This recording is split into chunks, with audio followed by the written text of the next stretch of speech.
안녕하십니까. 저는 해군 예비역 준장 조영주 제독입니다.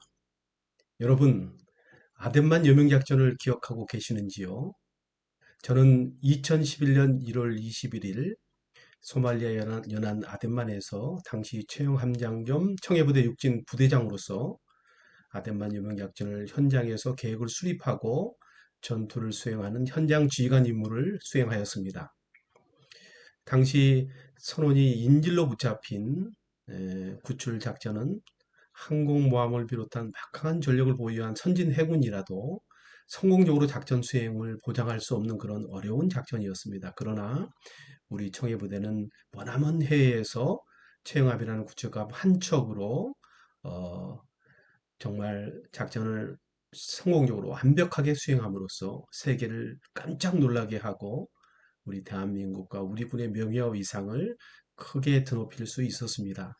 에, 그런데 이러한 아덴만 여명 작전이 우리 국민과 우리 군에게는 큰 기쁨이 되었지만은 현장 지휘관인 저에게는 좀 열악한 전력으로 그 어려움을 극복해야 되는 가는 과정이 너무도 고뇌에 차고 고통스러워서 그랬는지 큰 아픔으로 자리 잡게 되었습니다. 그래서 지난 10년간 현장에서의 어떤 아덴만 여명 작전 전투 관련된 그런 내용에 대해서는 침묵으로 일관해 왔었는데요. 이제 후학을 양성하며 10년이 지나는 세월 속에서 이제 더 이상 기억이 흐려지기 전에 정말 총탄이 빗발치는 그런 상황에서 위, 위태한 상황에 빠진 우리 국익과 우리 국민들 국가의 재산을 지키고 보호하기 위해서 자신의 목숨도 어, 정말 어, 돌보지 않고 현장에서 묵묵히 전투에 임해진 우리 청해부대 육진 300명의 그런 공로는 반드시 선양해야만이 앞으로 유사한 상황이 발생하더라도 그들을 본받아서 우리 후배 장병들이 또 동일한 그런 성공을 거둘 수 있지 않겠느냐 이런 생각이 들었고요. 또한 실제 전투를 수행해 보니까 현장 지휘관으로서 평상시하고는 전혀 다른 수준과 차원의 그런 것이라는 것을 깨닫게 되었습니다. 그래서 특히 우리 군이 현재 그런 실전 경험이 매우 부족한데 저의 자그마치만 그런 실전 경험을 우리 후배들에게 들려주어서 조금이라도 보탬이 될 수 있도록 그런 생각에서 이번 아덴만 여명작전 11주년을 기념하면서 화면에서 보시는 바와 같이 아덴만 여명작전 현장 전투 실화라는 책자를 발간하게 되었습니다. 이 책자 발간을 통해서 정말 우리 국민들의 존경과 사랑을 받고 계시는 원로 라종일 대사님을 뵐 수 있는 영광을 갖게 됐고요. 또한 이제 라 대사님의 권유로 부족하지만 국가 안보와 아덴만 여명 작전이라는 제목으로 강의를 녹화하게 되었습니다. 그래서 오늘 제가 여러분께 말씀드릴 강의 녹화 주제는 국가 안보와 아대만 여명 작전이 되겠습니다. 강의에 앞서 저의 양력을 간략히 소개해 올려드리면 저는 86년도에 해군사관학교를 졸업하여 89년도에는 미 해군의 단기 군사 유학을 다녀왔고요. 그 다음에 95년도에는 국방대학원에서 군사전략학 석사 학위, 2003년도에는 영국에서 국제정치학 박사학위를 취득한 바 있습니다. 근무 경력으로는 해군의 해륙상 부대를 두루 어, 근무하였고 대령이 되어서 채용 함장이 되어서는 아드만 여명 작전을 수행할 수 있었습니다. 그리고 함장을 마치고는 청와대 국가위기관리센터 상황팀장으로 근무 이후에 장성으로 진급하였고 진급한 이후에는 다시 소말리아 대적 작전 현장으로 돌아가서 미 해군이 주도하는 연합해군사령부 대해적작전 사령관을 역임한 바 있고 2016년부터 8년까지는 한미연합사 인사참모부장을 끝으로 해군 준장으로 전역하여 전역과 동시에 충남대학교에서 후학을 양성 중에 있습니다. 오늘 제가 말씀드릴 순서는 아드만 여명작전의 현장 지휘관으로서 먼저 잠깐 소외와 개간을 한 이후에 어떻게 소말리아 해적이 발생했고 국제사회와 우리 군은 어떻게 대응해서 그런 성공을 거둘 수 있었고 국가 안보에 주는 교훈은 무엇인지 간략히 말씀드리도록 하겠습니다. 저는 아덴만 연명작전 현장 지휘관으로서 어, 손자가 수많은 전쟁 경험을 통해서 손자병법의 허실편에 언급한 그런 내용을 깊이 공감할 수 있었습니다. 그래서 손자는 이제 허실편에서요, 그 모든 사람은 다 손자가 내가 어떤 전쟁에서 전투에서 승리할 때 그 마지막 장면의 모습은 기억을 하는데 손자가 그러한 승리를 만들기 위해서 쭉 만들어가는 과정에 대해서는 아무도 모른다 이렇게 언급을 했었는데요. 저도 유사한 경험을 했습니다. 그래서 여러분도 잘 아다시피 언론에 공개된 아덴만 여명작전의 마지막 그 순간의 장면을 기억하시면서 작전이 성공하였기 때문에 크게 기뻐하고 환호하는 그런 모습을 보였지만 앞으로 유사한 상황이 발생할 것에 대비해서 물론 성공이든 실패든 정확하게 어떻게 해서 그런 성공이면 성공, 실패가 있었는지를 다시 한번 꼼꼼히 잘 살피고 또 부족한 부분은 보완하고 여러 가지 더 미래를 기약하는 그런 일들이 많이 있었으면 좋았을 거라고 생각이 들었지만 그러한 현장에서 있었던 그 과정에 대해서는 그렇게 크게 중점을 두지 못한 경향이 있었습니다. 그래서 그러한 부분에 대해서 앞으로 이제 유사한 상황이 발생할 때 우리 군과 우리 후배들에게 조금이라도 도움이 되고자 이번에 제가 책을 발간하게 되었습니다. 그리고 이제 아덴만 여명작전과 관련해서 국민 여러분께 꼭 말씀드리고 싶은 것은 이 아덴만 여명작전은 세계 대테러 및 특수 군사작전에 있어서 전혀 손색이 없는 큰 역사적인 그런 업적이라는 점, 그리고 이 아데만 여명작전은 연합작전이 아니고 대한민국 단독으로 수행한 군사작전이라는 것. 그래서 우리 대한민국과 우리 국민들이 정말 자랑스러워해도 전혀 손색이 없는 그런 군사작전이라는 점을 꼭 기억해 주시면 좋겠습니다. 왜냐하면 국제사회에서의 대해적 작전의 원칙은 두 가지입니다. 선원이 인질로 붙잡히기 이전과 이후로 갈리게 되는데요.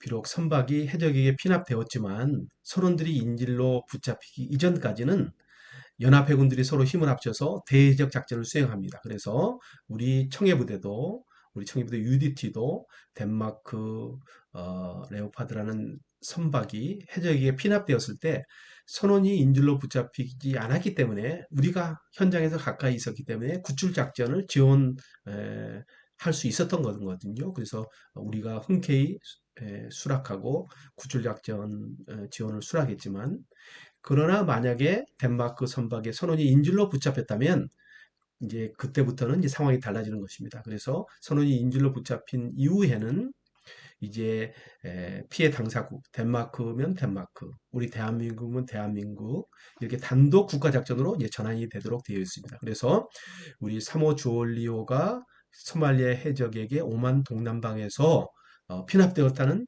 소식을 듣고 연합해군사령부에 보고한 동시에 많은 연합해군들이 저에게 도움을 주었습니다. 특별히 그 피납 현장 인근에 우리 대해적 작전 해군 전력들이 없었습니다. 그래서 미 해군에서는 항모에 있는 F-18 전투기를 출격시켜서 현장에서 비행을 해서 해적들에게 우리 피납된 것을 인지하고 있다는 것과 위협을 주기 위해서 위협 비용을 실시하고 P3를 지원해주고 해적 정보를 알기 위해서 각종 뭐 링스 헬기 지원도 하겠다. 뭐 이렇게 서로 연합으로 서로 도우면서 대해적 작전을 수행되었지만 저희가 불과 서너 시간 후에 우리 사모지올리오 선원들이 인질로 붙잡혔다는 것을 인지하고 듣고 연합해군 사령부에 보고하는 순간 지침이 내려왔습니다. 지금부터는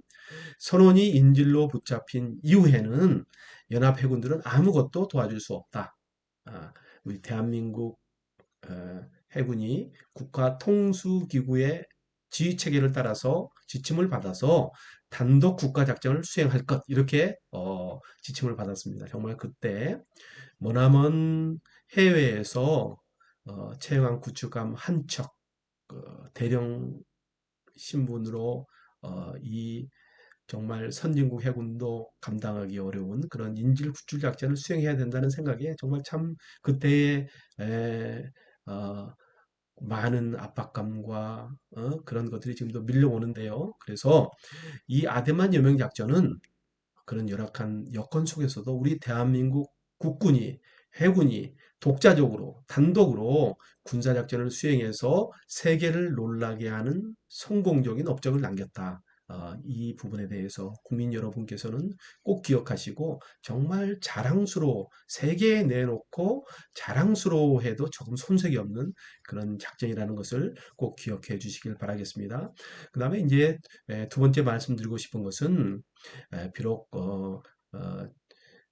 전력은 열악했지만 우리 해군들은 자부심이 넘쳤습니다. 왜 그러냐면 우리 한반도 반도국이지만 한국인의 문화 정서는 바다를 멀리하고 배척하는 그런 역사를 가지고 있습니다. 그래서 바다를 적극적으로 활용해서 영국이라든지 유럽 국가, 미국 등등 하는 것처럼 국가 경영의 바다를 적극적으로 활용해서 국가 안보와 번영에 튼튼한 토대를 마련하는 것이 아니고 우리 바다를 멀리하고 천시하고 해군을 가볍게 여김으로써 결국 구한말에는 나라를 잃게 되는 그런 상황까지 맞이하지 않았습니까? 그래서 이 해방 이후에는 우리 정말 에, 청년, 애국 해양의 중요성을 깨달은 애국 청년들이 해군을 창설해서 미 군정과 협조해서 우리 해군을 창설해서 정부 수립과 동시에 해군에 편입되었습니다. 그리고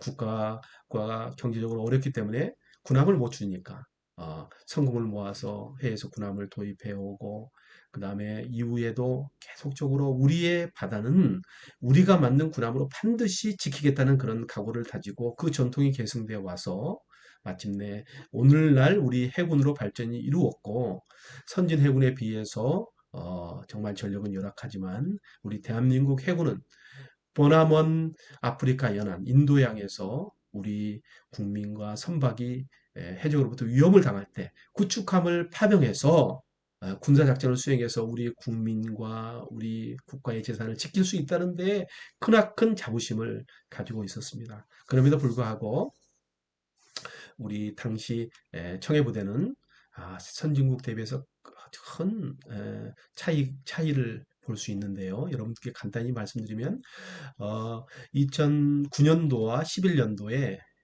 미국의 머스크 엘라베마호와 우리 사모주올리오를 잠깐 비교해서 말씀드리면요. 이때 이제 해적 4명이 17세에서 19세 해적들이 엘라베마호에 승선해서 선원들이 5번이나 물리쳤지만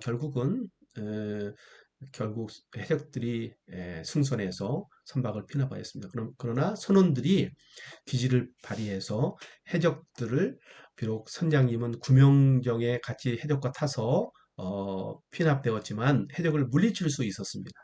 그러나 우리 사모 주올리오는 안타깝게도 해적이 승선하는 것을 인지하지 못한 상태에서 피납되었고 곧 서너 시간 후에 선원들까지 인질로 붙잡히는 그런 상황이 발생하게 되었습니다.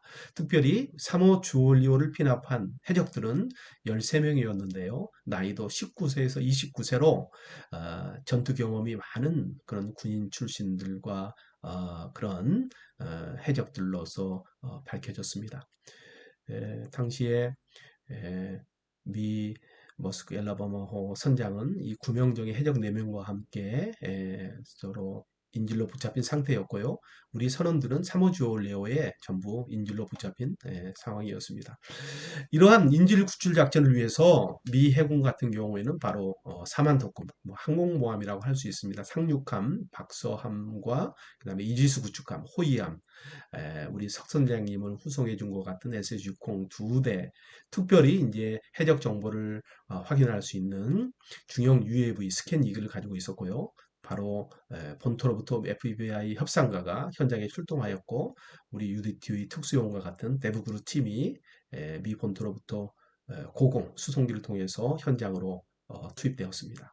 반면에 우리 체형함은 청해부대는 체형함 한 척에 링스 헬기, 방탄이 당시에는 되어 있지 않아서 더 위험했는데요. 우리 세계 최강의 UDT-5를 보유하고 있었습니다. 작전 결과는 선장 1명을 부상 없이 구출했고 해적 3명을 사살했고 1명을 생포하였습니다. 우리 아데만 여명 작전에서는 선원 21명을 모두 구출했지만 안타깝게도 석 선장님이 부상을 당하는 그런 상황에 처했고 나중에는 회복하셨습니다. 그리고 해적 8명은 구출 작전 중에 사살했고 5명을 생포할 수 있었습니다. 보시는 바와 같이 미 해군 전력은 박서함, 사만통급 항공모함인데요. 특히 이제 상륙 전용 이런 항모급 선박이 투입됐다는 것은 제가 현장 직원에서 가장 안타까웠던 것은 그 작전을 수행하다 보면 사상자도 발생할 수 있고 부상자들이 발생했을 때 현장에서 즉각적인 그런 응급 처치와 의무 지원이 필요한데 그런 부분이 없다는 것에 대해서 상당히 우려가 되었고 고뇌가 많았었는데 이 LHD 상륙함 전용에는 정말 병원급의 의료 인력과 지원 시설과 모든 것들을 구비하고 있기 때문에 그러한 전투 중에 부상자 발생에도 즉각적으로 응급 조치를 해서 수술 등 해서 살릴 수 있다는 그런 장점을 가지고 있는 것이죠. 그리고 이제 이지스 구축함, FF 호위함, 그 다음에 중형 헬기, 그 다음에 이제 해적 정보를 24시간 작전하면서 명확하게 알을 내릴 수 있는 그런 스캔 이글도 보유하고 전문가들이 투입되는 그런 상황이었습니다. 그렇지만 우리 청해부대 육지는 머나먼 해외에서 추가 전력 지원 아무것도 받을 수 없는 상황에서 체형함, 구축함 한쪽과 방탄도 되어 있지 않는 닝스 헬기로 작전을 수행할 수밖에 없었습니다.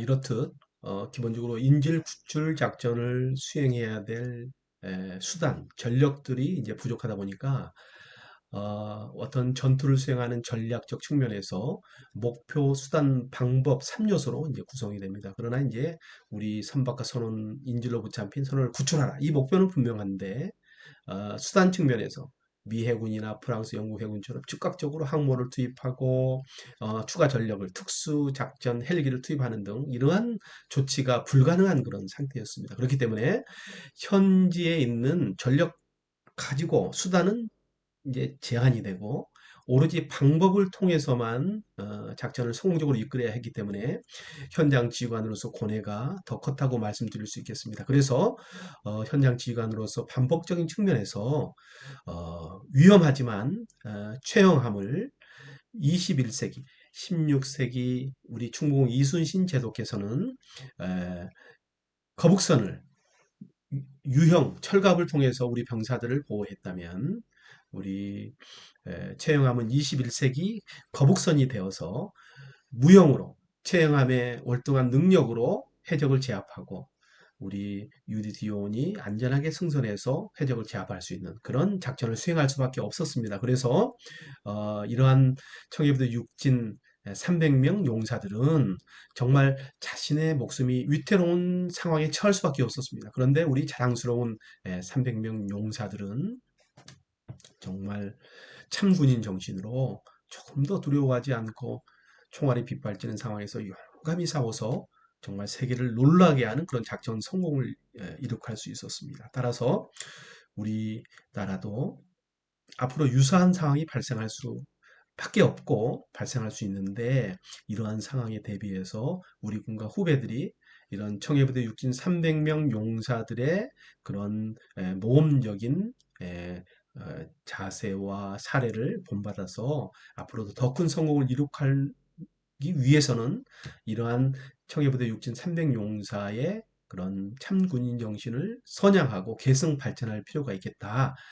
이런 생각이 듭니다. 그래서 여명작전과 관련해서 현장 지구로서 꼭 말씀드리고 싶은 것은 어, 그 어떻게 해서 그 어려운 속에서 그 성공을, 세계를 놀라게 하는 작전 성공이 이루어질 수 있었는지 그 과정에 대해서도 우리가 꼼꼼히 살피고 알아야만이 다음을 더 기약할 수 있다는 거.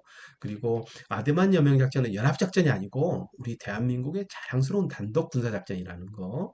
그리고 우리 해군이 열악한 그런 에, 전력 상황 하에서도 이제는 해외에 전투함을 파병해서 군사작전을 수행해서 우리 국민과 국익을 수호할 수 있는 그런 수준으로 발전했지만 아직도 많이 미흡한 상황이라는 거. 그리고 그렇지만 우리 자랑스러운 대한민국 아들과 딸들은 군인들은 국가가 우리 국민이 위기에 처하면 자신의 목숨까지 바쳐서도 용감하게 전투를 수행하는 그런 훌륭한 참 군인들이라는 것을 꼭 말씀드리고 싶습니다. 자, 그러면 지금부터 소말리 해적이 왜 생겼는지 그 귀원부터 좀 말씀드리고 싶은데요. 간략히 말씀드리겠습니다. 그래서 이를 위해서는 소말리 역사에 대해서 간략하게 살펴볼 필요가 있습니다. 소말리아는 지금 뭐 이제 완전 실패 국가로 세계 가장 못 사는 나라가 되었지만 과거 고대에는 정말 부유한 그런 나라였습니다. 고대 아프리카 뿔 지역, 정말 전략 요충지에 위치해서 고대 이집트 지중해 있는 그리스 미케네 문명과 교육을 하면서 크게 번성하여서 황금의 나라라고 불리는 그 푼투 왕국을 건설하였습니다. 중세에도 이슬람 국가로서 중세 동아프리카 무역을 장악하고 국가가 크게 번영하였지만 근대에 우리 조선처럼 세국 정책을 추진한 결과 결국 그 용맹성을 가지고 영국군을 네 번이나 격퇴할 수 있었지만 결국은 1920년도에 북부 지역은 영국 보호령, 1927년에는 남부 지역 이탈리아 보호령에 처할 수밖에 없는 상황에 되었습니다. 그 이후에 이제 1945년도에 이제 제2차 세계대전이 끝나고 패한 이탈리아령은 바로 신타 통치에 들어와서 정치 경제적인 발전을 이룩할 수 있었습니다. 그렇지만 승전국인 영국은 보호령을 지속하면서 좀 발전이 뒤처지게 되었습니다. 그래서 1958년도에는 북부 어, 화면에 보시면요. 이 지부티가 왼쪽 화면 보시면 지부티가 원래는 소말리아 영토였는데 프랑스의 지배를 받고 있었습니다. 그래서 58년도 지부티가 프랑스로부터 독립해서 지부티 공화국, 결국 소말리아가 지부티 영토를 잃게 된 것이죠. 그래서 지부티가 독립하는 일이 있었고요. 그다음에 이제 60년도에는 이제 드디어 어, 영국과 이탈리아로부터 독립해서 소말리아 공화국이 탄생되었습니다. 그런데 이후에 정치 예정은 순탄치 않았습니다. 그래서 구소련과 중공의 많은 지원을 받았지만 제2대 대통령이 암살당하고 정치적 혼란이 발생해서 1969년에 우리와 유사하게 모아드 시아드 발의 육군소장이 쿠데타를 일으켜서 정권을 장악하게 되었습니다. 그래서 69년 집권한 발해 대통령은 대규모 공공사업 등을 통해서 국가 발전이 잘 이루어지는 것처럼 되었지만 일당 독재 체제를 구축하고 과욕을 부리게 됩니다. 그래서 소말리아가 독립하면서 강대국들이 국경을 설정할 때 원래 소말리아 영토였던 오가덴 지역을 에티오피아에 넘겨주고 맙니다. 그래서 발해 대통령은 어, 군인 출신답게 우리의 고토를 옛 영토를 회복하겠다고 전쟁을 벌이게 되었고 초기에는 승승장구하였지만 소련이 소말리아를 버리고 에티오피아를 지원함으로써 결국 패배하고 말게 됩니다. 그래서 전쟁에 패배한 발해는 권위를 상실하고 군사 독재로 권위주의 체제로 유지하면서 국민 저항에 직면하게 됩니다. 결국 91년도에 군부 반대 세력에 의해서 축출되고 이 소말리란드는 독립선언하고 이 소말리아는 내전에 돌입하게 됩니다. 이에 유엔에서는 평화유지군을 투입하고 우리 정부에서도 상록수 부대를 투입해서 국가 재건을 꾀했지만은 결국은 성과를 내지 못하고 다 철수하고 98년도에는 푼틀랜드만저 독립 선언하는 상황에 직면하게 됩니다. 그래서 소말리아는 소말리란드, 과거 영국 지배받던 소말리란드가 독립과 푼틀랜드가 또다시 자치 독립했고, 소말리아 과도 정부 세개, 우리나라 삼국 시대와 같은 그런 상황이 전개되기에 이르렀습니다. 이후 이제 소말리아 과도 정부가 들어서서 이 반군 조직과 과격 이슬람 세력과 쭉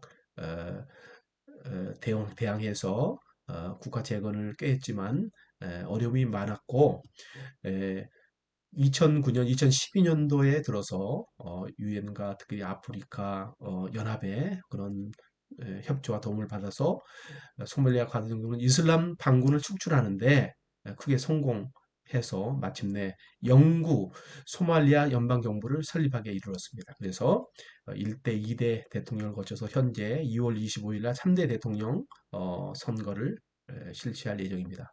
그래서 현재의 소말리아의 영토 상황은 우측에 거의 이제 붉은색 소말리아 영구 연방 정부가 이제 지배하는 것이지만 아직도 알사밥 반군 조직들이 회색지대 많은 부분을 지금 장악하는 그런 상태에 있고, 특히 이제 소말리아 푼틀랜드는 이제 영토가 많이 축소되어서 소말리란드와 지금 분쟁을 하고 있는 그런 상황이 있습니다. 아직도 정상적인 국가로 재건되기는 아직 명운한 아직도 먼 길이 남았다고 이렇게 말씀드릴 수 있겠습니다.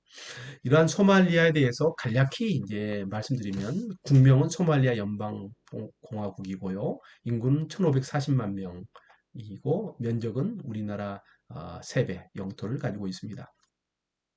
정부 형태는 대통령제이고 현재 경제 상황은 하루에 1불도 못 되는 그런 돈으로 어, 그 생활을 영위해야 되는 그런 정말 최악의 그런 경제 상황에 직면해 있습니다. 특히 이러한 정치의 붕괴, 국가의 붕괴, 경제의 쇠퇴 등으로 정상적인 인구 연령이 파괴된 실정입니다. 이런 보시다시피 정상적인 경제 활동을 할 수 없는 에, 어린 나이 15세 이하의 인구가 거의 절반을 유지하고 30대, 40대는 이제 거의 그만큼 국가 사정이 안 좋다는 것을 잘 보여주고 있습니다.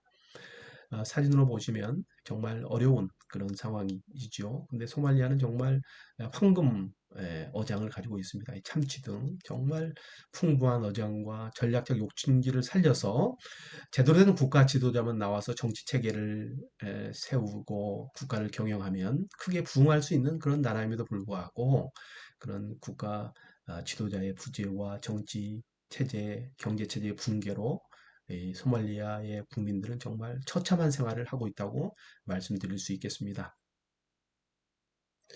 그래서 소말리아 해적의 기원은 이러한 실패 국가로 전락한 국가 지도자의 부재와 타락과 그런 부재로 국가가 실패 국가로 전락한 것이 소말리아 해적의 기원이 되겠습니다. 그래서 1991년 이후에 나라가 이제 거의 뭐 체제를 유지할 수 없다 보니까 무방비 상태에서 외국 어선과 선박들이 불법 조업을 하고 산업 폐기물을 투기하는 그런 일들이 벌어졌습니다. 이에 붕괴한 소말리아 어민들이 이제 서로 힘을 합쳐 생계형 해적으로 외국 어선을 납포하고 이보리를 징수하는 그런 일들이 벌어지는 것은 우리가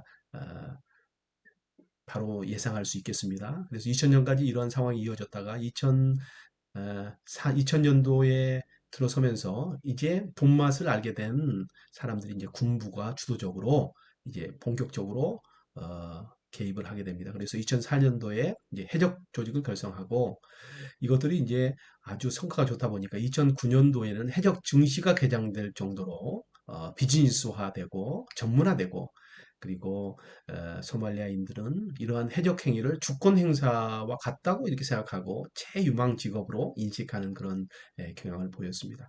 그러나 2011년 아데만 연맹작전 이후 그 기세가 꺾여서 2003년부터는 평상 수준 정도로 많이 회복되었고 소말리아 연안 일대에서만 불법 조업을 하는 어선 위주로 공격을 하는 그런 상황에 있습니다. 그렇지만 지금 범세계적인 연합 해군에 의해서 그런 해적 행위가 억눌려 있을 뿐이지 그러한 것들이 조금만 유한이 된다면 바로 과거처럼 그런 해적 행위가 번성할 수 있다는 것, 그 점을 염두에 두시면 좋을 것 같습니다.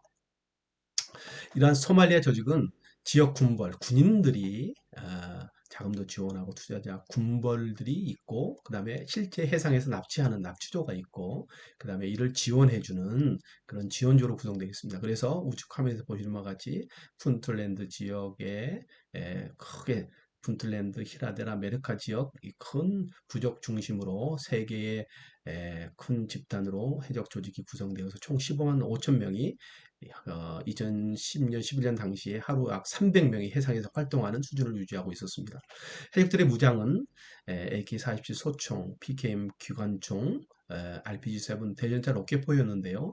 비록 이것은 낡았지만 이 해적들이 정비를 잘 해서 아주 성능은 아주 뛰어나게 유지하고 있었고 그 총기를 다루는 실력도 정규군 이상의 그러한 뛰어난 실력을 지니고 있었습니다. 특히 RPG-7은 전차를 이제 파괴하는 그런 위력을 지니고 있어서 우리 한진 텐지노가 소말리 해적에게 이 RPG-7 공격을 받고 정선할 수밖에 없었는데요.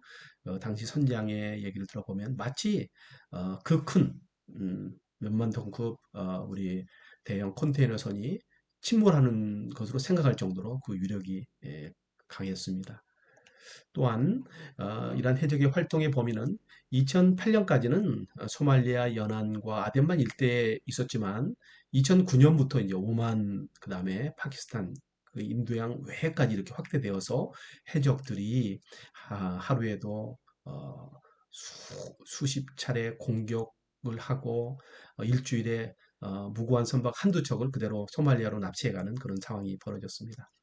이러한 해적 활동의 양상은 당시에 법적 처벌이 곤란하도록 10대를 고용했고 이제 연합해군이 이제 검문을 하러 들어가면 무기들을 다 바다에 버려서 어민이라 주장했고 그 다음에 이제 특히 인질들 살해하고 인간 방패를 활용하는 그러한 경향을 보였고 특히 이제 선박 피납할 때는 뭐 소총, 기관총, RPG를 무차별로 공격하는 그런 상황이었습니다. 이러한 해적서를 식별하는 기준은 해적들은 통상 연한 60마일 이상에서 활동하면서 선박 피납을 위해서 활동했고요. 실제로 선박을 납치할 스킵, 자선은 한두 척을 탑재하고 갑판상에는 그 해적들이 휴식을 취할 수 있도록 뜨거운 지역이기 때문에 더운 지역이기 때문에 천막을 설치해서 선박을 찾아 수시 변주 변속하는 특성을 지었습니다. 그래서 일반 어선과는 좀 특별한 차이를 볼 수 있었습니다. 이러한 소말리 해적의 피해 현황은 2010년으로 기준을 할 때 보시다시피 7년, 8년부터 뭐 급격히 이 증가해서 국제적으로 이러한 소말리 해적 피해에 대응하지 않을 수 없었는데요. 제가 이제 작전에 참가해서 10년 내에 도착해 보니까 연 50척이 피납되었고 척당 400만 불이 넘으니까 약 50억 정도의 그런 석방금을 주면서 그런 50억에 50척이니까 상당한 피해죠. 이러한 석방금은 해적 실제적으로 선박을 납부한 해적에게는 30% 정도 들어가게 됩니다. 그래서 나머지는 전부 지역 사회 모든 사람에게 이렇게 이익을 주는 그런 구조로 되어 있었습니다.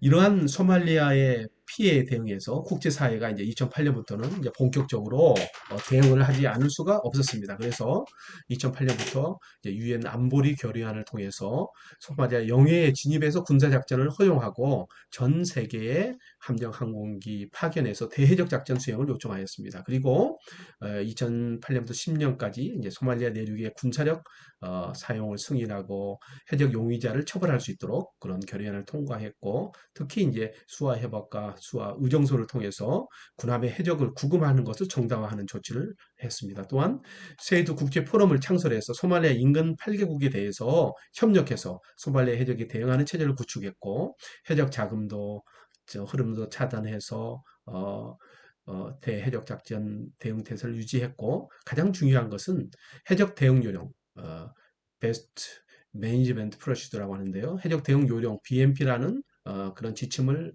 만들어 전파해서 선박들이 그 대응에 따라서 우리 대적 작전하는 연합해군과 긴밀하게 협조하면서 피해를 최소화할 수 있도록 하는 그런 대응책을 마련했습니다.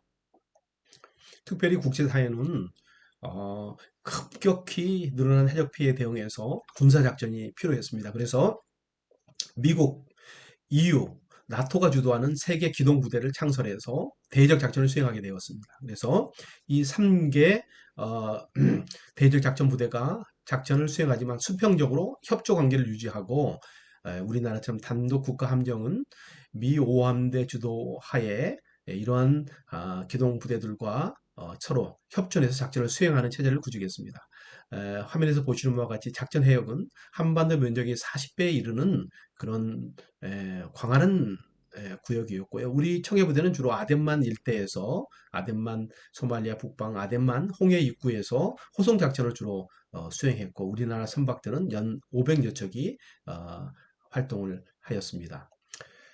당시 2010년 기준으로 전 세계에서 파견된 군함은 40여 척이 세계 미국, EU, 나토 주도의 그런 기동부대와 협조를 하면서 작전을 실시했고요.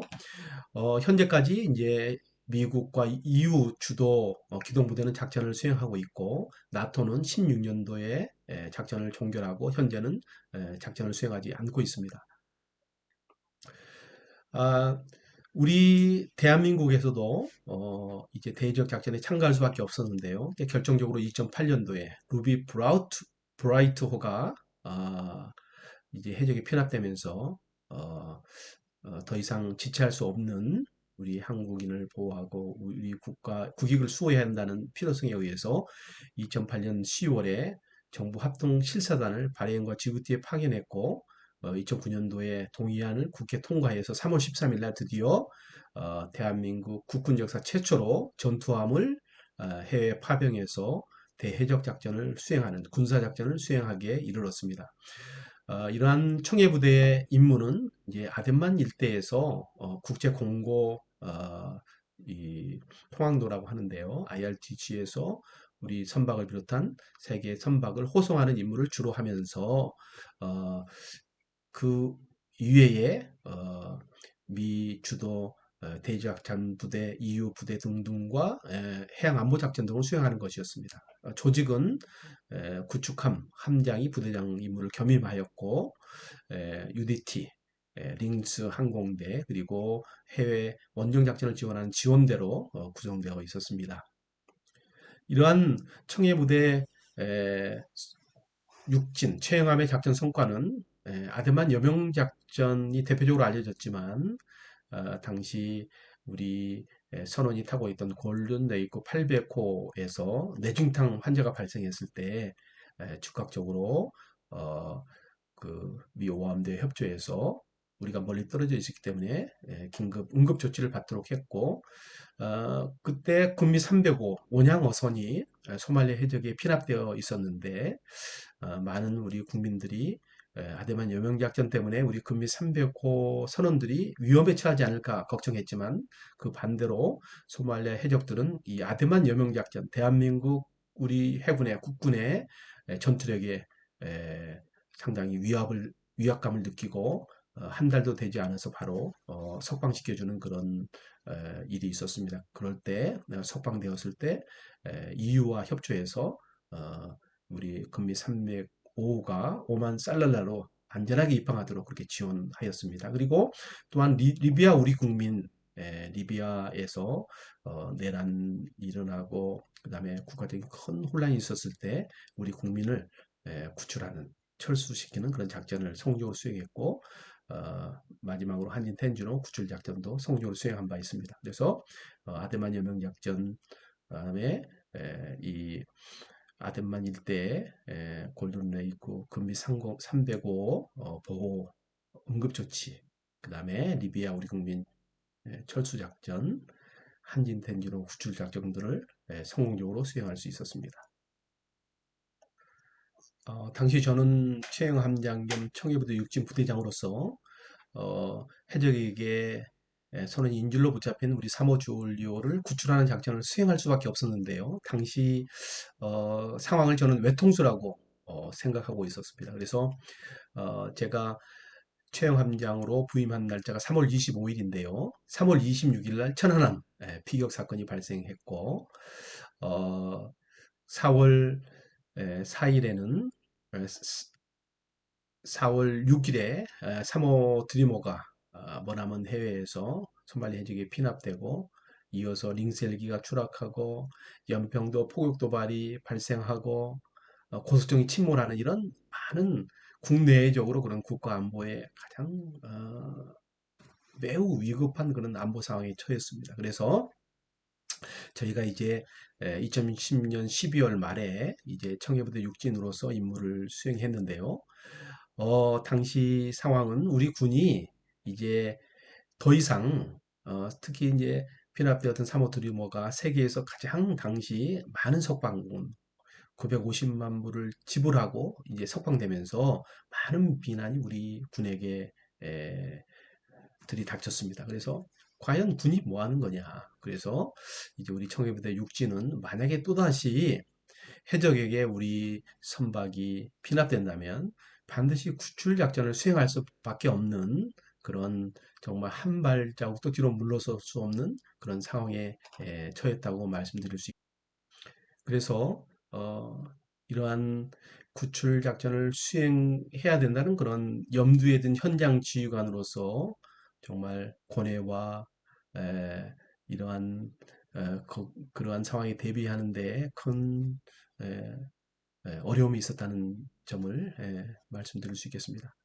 그렇지만 우리 청계대 육지는 전 세계 선진 해군들이 정말 무모하다, 정말 어렵다 이렇게 생각하는 작전을 에, 완벽하게 성공적으로 수행할 수 있었습니다. 그래서 어, 전 세계를 놀라게 하고 전 세계 대테러 특수작전에 큰 획을 그을 수 있었는데요. 현장 지휘관으로서 아덴만 연명작전 승리의 요인을 간략히 말씀드리면 가장 먼저는 제가 최영함에 부임하면서부터 이 군인의 본질 위에 굳게 서도록 우리 부대와 최영함과 장병들을 무장시킨 것이었습니다. 그래서 우리 군이 존재하는 목적은 전쟁, 전투 때문에 있는 것입니다. 그래서 인류의 역사는 전쟁의 역사이듯이 만약에 우리 국가와 국민이 위기에 위험에 빠진다면 우리 군은 결연히 싸워서 우리 국가와 국민을 지키고 보호해야 되는 그런 입장에 있는 것입니다. 그것이 본질이기 때문에 우리 군대가 존재하는 것은 가장 먼저는 강력한 전투태세를 구비해서 그 누구도 우리를 공격하지 못하도록 전쟁을 일으키지 못하도록 하는 첫 번째 전쟁을 예방하는 데 그 목적이 있지만은 그럼에도 불구하고 무력 도발을 감행한다면 결연히 맞서서 반드시 승리해야 되는 그 본질적인 가치를 지니고 있기 때문에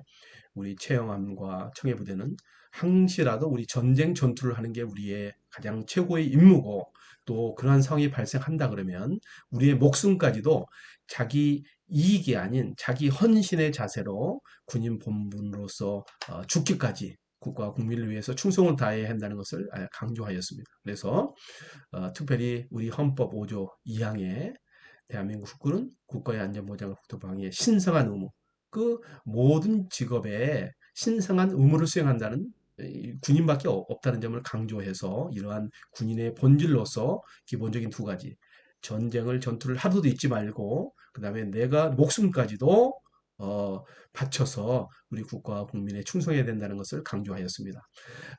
따라서 두 번째 승리할 수 있었던 것은 정말 실적 같은 교육훈련, 임무 수행 준비를 했었는데요. 이제 머나먼 해외에서 원정 작전을 6개월간 하다 보면 우리 함정은 군함이라는 것은 거기서 의식주를 다 해결해야 되고 어, 우리 체형함이 큰 것 같지만 그 좁은 공간에서 300명이 같이 생활하면서 임무를 수행해야 되기 때문에 굉장히 열악한 상황입니다. 그래서 그러한 해외 원정 작전에 대비해서 작전과 또 장비 고장이 에, 나면 안 되기 때문에 그 다음에 전투하였을 때 부상자 처치, 그 다음에 또 그렇게 어려운 작전을 임무를 수행하면서도 정말 어, 명랑하고 행복한 부대를 만들기 위해서 복지 및 사기 분야에서 정말 할 수 있는 모든 노력을 다해서 완벽한 임무 수행 준비를 실시했습니다.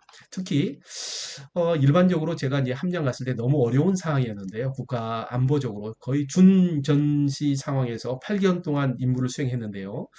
그게 어떻게 보면 운이 없다라고 생각할 수 있었지만 저는 이제 청해부대 임무를 어려운 조건에서 떠나면서 오히려 그게 감사한 마음이었습니다. 오히려 북한 무력 도발에 대비해서 하시라도 북한 잠수함이든 전투기든 그 어떤 세력이 우리를 공격하더라도 반드시 어, 즉각 대응해서 물리칠 수 있는 그런 태세를 구비하도록 최고도의 노력을 다했고요.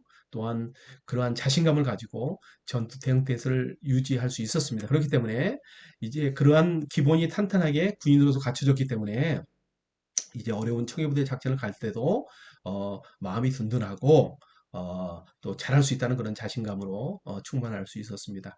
특히 이제 앞서서 말씀드린 대로 소말리아 대적 작전은 우리 한 척으로 한반도 40배가 넘는 큰 지역에 우리 연 500척의 우리 선박을 다 보호할 수가 없습니다. 그렇기 때문에 같이 협조하는 연합해군들 40여 척, 50척에 가까운 그 군함들을 활용해서 우리 선박을 보호하는 게 최선의 이 방안이었습니다. 그래서 임무를 수행하자마자 연합해군 작전 공조체제를 구축하기 위해서 노력했고 또 그러한 사령관들을 초청해서 작전 협조 회의를 개최하고 상호 이해 협조 체계를 갖춤으로써 최대한의 그러한 작전 수행 태세를 구비하도록 노력했습니다.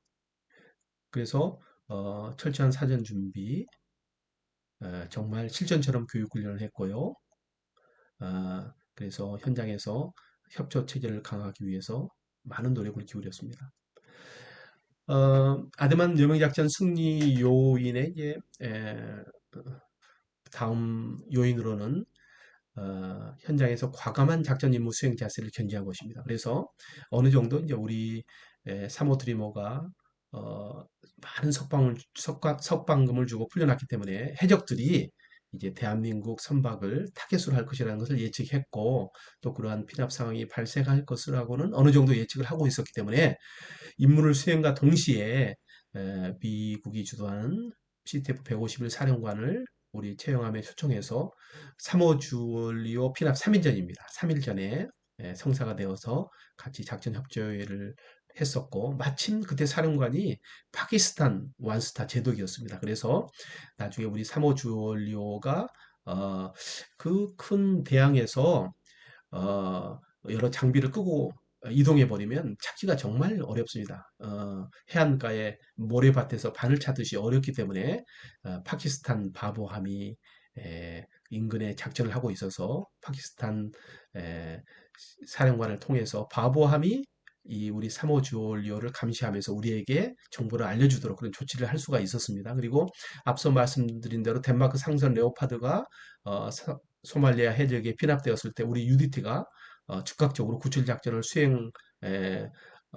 수락함으로써 우리 UDT 대원들은 사전 이제 2, 3일 후에 있을 3호 주올리오 구출 작전 대비하는데 그런 예방 주사가 되었고요.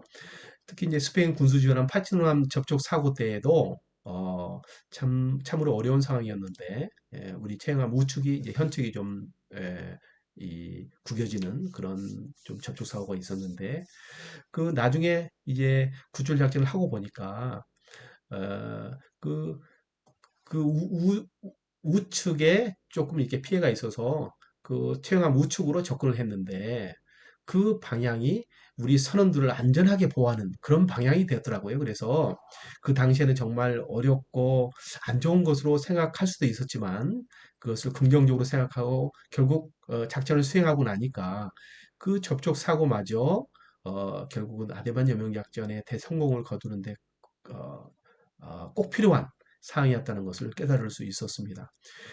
그리고 또 이제 3호 주얼리호 상공과 동시에 에, 다른 상선을 납치를 시도하는 우리 해적들을 식별하고 바로 구출 작전을 수행했지만 우리 UDT 3명이 부상당하는 그런 위기에 처했습니다. 그러나 이 경험이 없었다면 아마 소말리아 해적들의 정확한 전투 능력을 인지하지 못하고 작전을 수행함으로써 큰 어떤 에, 피해와 생각하기도 생각하기도 싫은 그런 상황에 직면할 수 있었는데 그런 1차 작전을 과감하게 수행함으로써 그 실패를 토대로 2차 작전에서 승리를 할 수 있는 비법을 도출하고 완벽한 작전을 수행할 수 있었다. 이렇게 생각이 듭니다.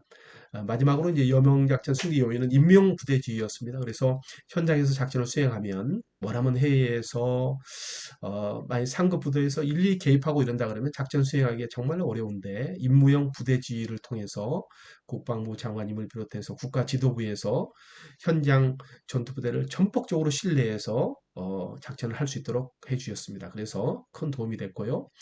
그 다음에 이제 그러나 앞서 말씀드린 전력 측면에서는 이제 많은 우리 국가에서 선진국처럼 정말 그런 구출 작전에 필요한 특별히 부상자에 대비하고 그다음에 특수작전 헬기라든지 이런 부분 등등에서 많은 부족한 부분이 있었지만 그러한 부분을 에, 우리는 방법적인 측면에서 그리고 군인 정신으로 그리고 정말 해적의 허점을 찾아서 300 용사들이 그러한 자신의 목숨까지도 어, 돌보지 않고 용감하게 싸워준 덕택에 그런 현장 지휘관을 믿고 용감하게 싸워준 덕택에 아데만 여명작전 승리를 할 수 있었습니다.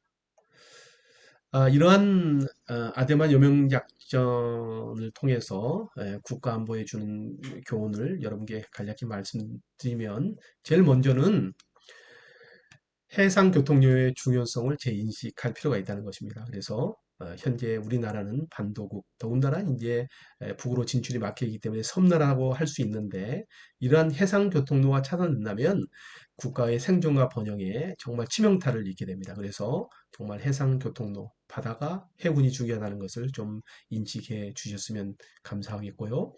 그 다음에 군대라는 것은 군대의 본질을 유지해야 된다는 것입니다. 그래서 우리 장병들과 우리 군이 정말 국가 안보의 번영의 최후 보루로서 어, 어떠한 적의 도발이 발생한다면 용감하게 사전에 철저히 준비되어서 자신의 목숨까지도 희생하면서 국가와 국민을 위해 싸워야 되는 게 군인인데 그런 본질을 유지해야 된다. 그래서 평화는 말로만 달성되는 것이 아니라는 것을 분명히 우리가 잘 명심하면 좋겠습니다. 그래서 이러한 군대를 유지하기 위해서 본질적인 측면과 특별히 클라우제비치가 강조한 정말 뛰어난 인재들 그 다음에 정신전력 이런 것을 구비하는 게 매우 중요하다는 것을 교훈으로 도출할 수 있었고요. 그 다음에 해외 군사 원정 작전에 있어서 우리 해군이 아직도 열악한 매우 부족한 전력을 가지고 있는데 이러한 우리 국익을 수호하고 우리 국민을 지키기 위해서 해외 군사 원정 작전에 필요한 최소한의 그러한 전력은 구비하는 게 필요하겠다. 그래서 어, 소형 항공모함 전력을 비롯해서 이런 발전을 꾀하고 있는데 이러한 부분에도 적극적으로 지원과 후원이 필요하다고 이게 말씀드릴 수 있겠습니다. 그 다음에 이제 세 번째로 자주적 국방 태세를 강화하는 것인데요.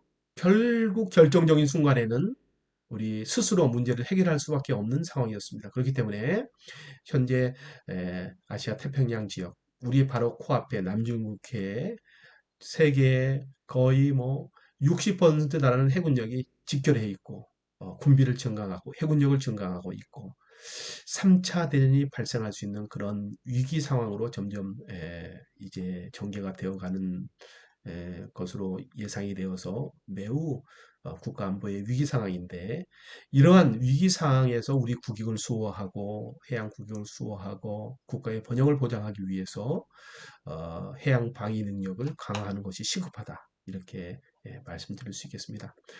마지막으로 어, 저는 현장 작전을 수행하면서 리더의 중요성에 대해서 깊이 깨달을 수 있었습니다. 정말 현장에서 우리 장병들이 리더만을 바라보고 전투를 수행하고 이 부대가 운영되는데, 리더가 흔들림 없이 부대를 지휘하는 것은 특별히 위기 상황에서 그런 것이 중요한 것을 깨달았습니다. 특별히 이제 소말리아 역사를 보면서 국가는 물론 뭐 어느 단체든지 리더가 조직 성패를 좌우한다. 그렇기 때문에 리더는 국가든 어떤 군함이든 그 비전과 목표를 정확히 제시하고 바른 목표를 제시하고 국력을 결집하고 부대의 힘을 결집하는 그런 것이 필요하다는 것을 깨달을 수 있습니다. 그래서 저는 이제 채용 함장으로서 전투하는 구축 함장으로서 적에게는 가장 두려운 존재가 되고 우리 국가와 국민에게는 가장 사랑과 신뢰받는 최영함이 되자, 이런 비전과 목표를 제시했었고요. 이제 청해부대 임무에서는 우리가 국가를 대표하는 군사의 외교관으로서 우리 국민의 수호자로서 해군의 자랑이요 국가의 영광이 되는 청해부대 육신이 되자, 이런 비전과 목표를 제시해서 부대를 지휘한 바 있습니다.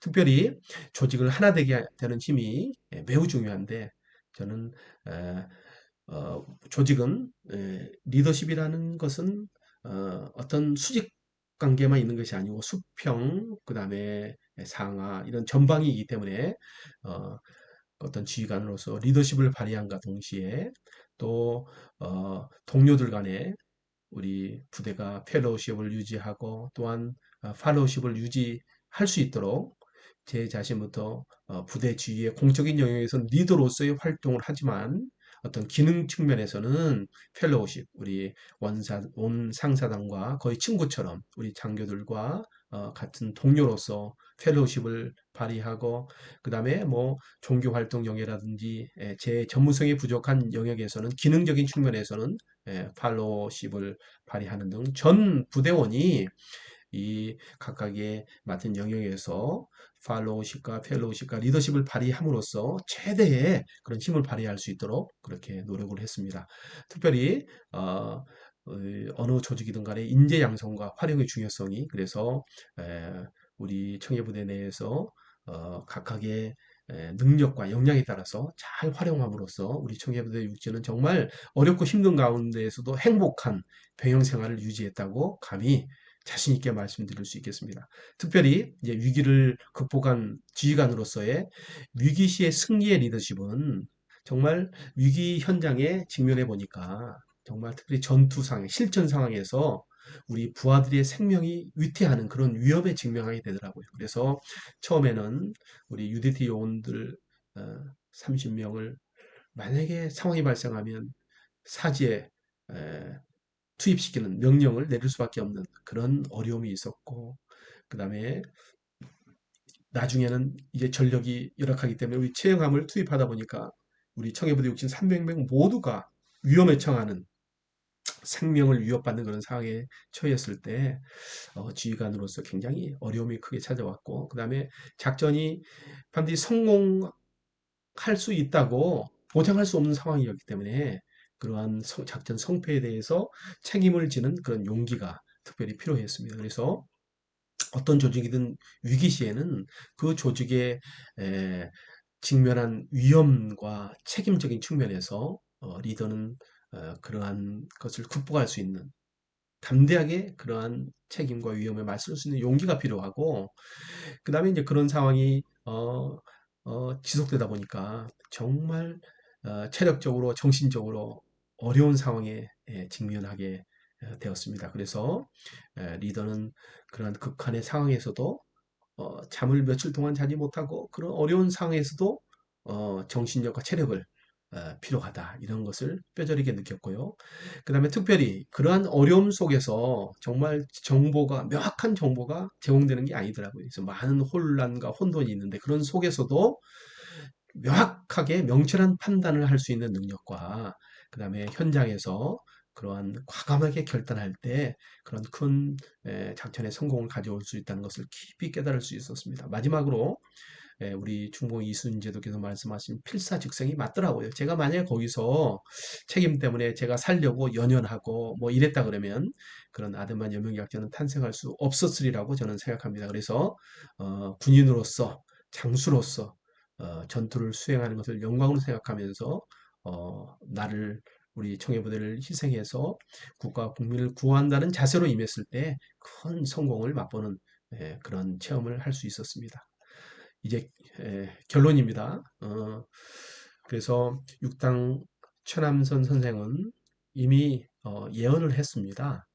누가 한국을 구원할 자이냐? 한국을 바다의 나라, 해양 국가로 만드는 자가 그러한 사람이다. 구원하는 사람이다. 어떻게 한국을 구원하겠느냐? 한국을 바다에 서는 나라로 해양 입국이 우리 한국을 구원할 수 있다고 했는데 이 최남선 선생의 예언처럼 우리 대한민국은 이제 바다를 국가 경영에 아주 정책에 잘 활용함으로써 이제 세계 10위의 경제 대국으로 성장했고 이제는 선진 인류 강국으로 도약을 꿈꾸고 있습니다.